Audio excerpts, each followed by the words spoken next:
Welcome to the show, Chris Valletta, former Texas A&M football player, former contestant on The Apprentice, founder of Mission Athlete Care. We got him in, got a lot of things going on. Chris, first off, welcome to the show. Hey, guys. Thanks for having me. How are you? Well, we're doing pretty good, Chris. A lot of things we want to talk to you about, but first, why don't you you're coming in town later this week. Why don't you tell us why you're coming in town?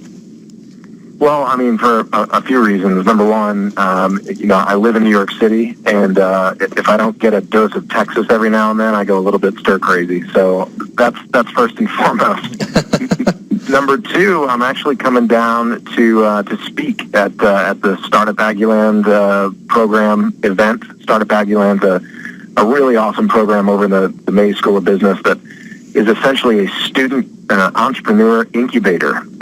Students that have cool business ideas apply, and if they get accepted, they get office space, get marketing and legal assistance, they get mentors from some of the top organizations and businesses around, and potentially they can get funding. One of the cool things about Startup Aggieland is they give a platform to these students to present their business ideas Shark Tank style in front of venture capital and in front of private equity.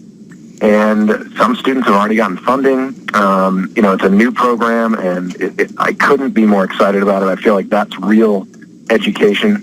And so I'm coming down. I've been an advisor to the group for a while, and I'm coming in to talk to the kids and just motivate, inspire, learn, and just be part of it. And then just hang around College Station for a few days. Well, you couldn't get that synced up, so you got to come in for a football game? I'll be coming in for many football games. Don't worry about that. We got a couple things we want to ask you about, kind of your time at A&M and since then. The one thing that Rob kind of brought up and said that you were part of the team when A&M opened with Florida State. I believe this was in '98. What's it like building up with A&M starting at South Carolina this year? What's it like? Is the offseason different when you're building towards a massive first game than it is when it's, Eastern Texas School for the Blind or something? Yeah, I think it is so good for the team to have a big opening game like that, because I think it allows everyone to maniacally focus on the offseason. And not to say that you're not focused every offseason. You are. But when you know that you're going to be put on the national stage and that your defense is going to be playing against a Steve Spurrier offense, the days get a little bit more intense. The workouts, you may throw an extra plate on the bar. You may stay a few extra minutes after practice to catch a few balls. There's those little extra things that you put in can make all the difference. We all know, and it's cliche, but it's cliche because it's true. Football is a game of inches, and if you're gonna beat a Steve Spurrier team, you need every single inch. And I think it's great. I think it's exactly what we should be having, and I'm excited. I think it's gonna be a great game. Now, you were part of the offensive line. The A&M has had some success of a lot of positions in the pros, but lately, and we've kind of said this is kind of offensive line especially offensive tackle the last few years. What do you think of A&M's kind of rise in perception as an offensive line school? Well, it's great. I couldn't be prouder of the team and where we've come and just the explosion of perfect events that came together. Rusty Burson has a book out, the 100-Year Decision, and man, it all came together at the right time. It's just so exciting to be, an Aggie, number one. But as a former player for the team, I just have a lot of pride, and to see how successful the offensive line has been under Coach, B.J. Anderson. Coach Anderson was a graduate assistant when I was there, and he was such an awesome guy. And I remember him having such a good relationship with the players, and to see him and having a successful line, and to see guys, like Jake going, so high in the draft, and just getting the notoriety that he deserves, and to see that the players are getting this type of attention, it's fantastic. It's exactly what should be happening, and it couldn't be happening to a better university. So when A&M was on that verge of joining the SEC, were you shouting loud, do it, I'm for it? Where did you stand on that?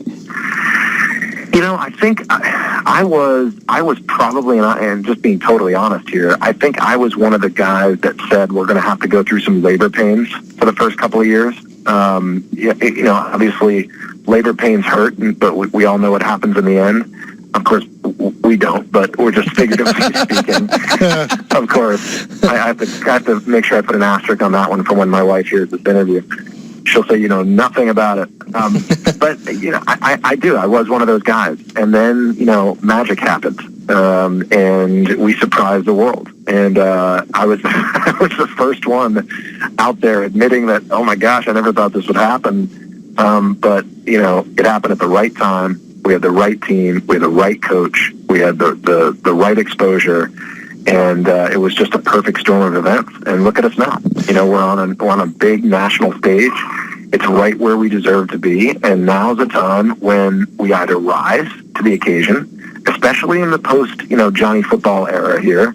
We have to rise to the occasion and prove that this was not a one-hit wonder, that someone and his staff know exactly what they're doing, and that we've assembled a team that can compete and win in the SEC.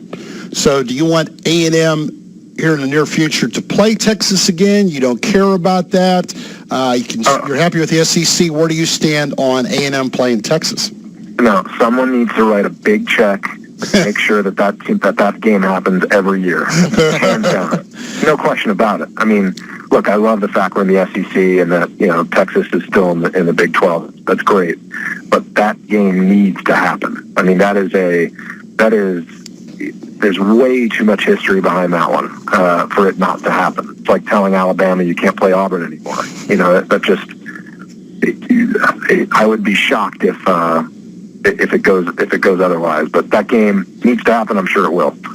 Chris, I think a lot of times you say you come back to Texas, we live in a vacuum. We don't get out and see the nation. You're at New York when all this transpired. Johnny Manziel.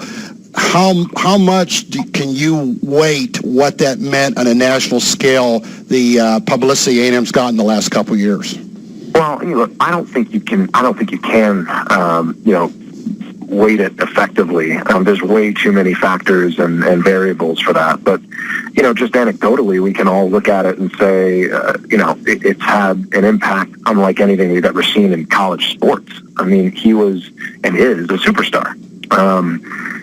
And I believe firmly that his off-the-field antics, whatever, they may be, and as inflated as they may or may not be, it just contributed to the celebrity nature of who he is as a person while at A&M and after. I know people, I don't know him personally. I know people that do know him personally. And from what I do know, he is a very upstanding and good guy. So I'm sure a lot of what we've seen in the media has been inflated. But all that aside, it's outstanding to see that when someone says, where did you go to school? And I'm, on the Upper East Side in New York City, and I tell them Texas A&M, they immediately know who we are. They immediately relate to what they've seen in the media and what an amazing story it's been. And there's a sense of national pride now that we can wear on our chest. Not that we couldn't wear it before, but it seems to be a little bit more polished now, and people are taking a little bit more notice. Now, I don't know how close you've been following, but do you have a prediction for this season and maybe for Thursday night's game? So, look, I mean, Thursday night's going to be really tough. Let's be honest here. And Spurrier he loves to run the ball. He loves to play defense. So we need our defense to step up. I think this year is going to come down really to defense. We know how the defense has struggled in the past. We need some pass rush. We need pressure on the quarterback. If we can get some consistency on defense, I think the offense will handle itself. So I say that if defense shows up Thursday, we win.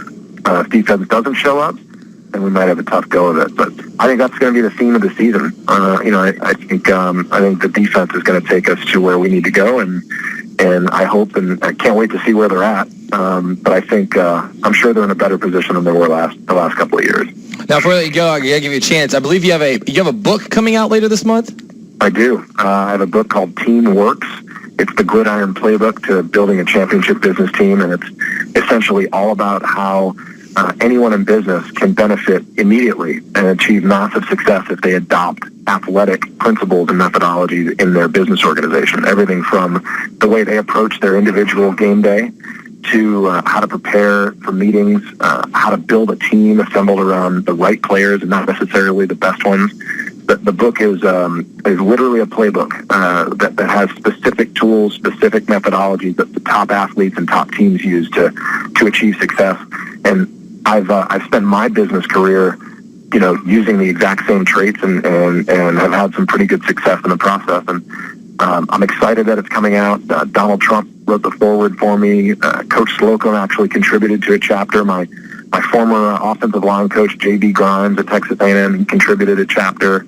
And I've got, people like Richard Petty, the NASCAR legend. He contributed to it. I mean, some really powerful names and some of the top business minds, all who believe firmly that using athletic principles in business is truly a unique and impressive way to build a business career, and one that can actually benefit anyone, not just athletes, but anyone can benefit greatly and achieve fantastic success by just applying a few of the principles.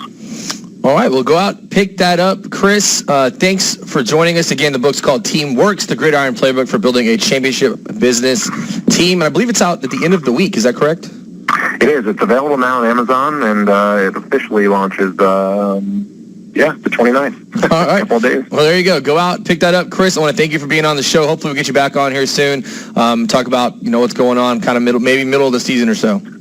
That'd be great, guys. Thanks so much. All right, Thanks, Chris. Thanks for being on, Chris. Dig 'em. Good stuff. Now you can see why he was always...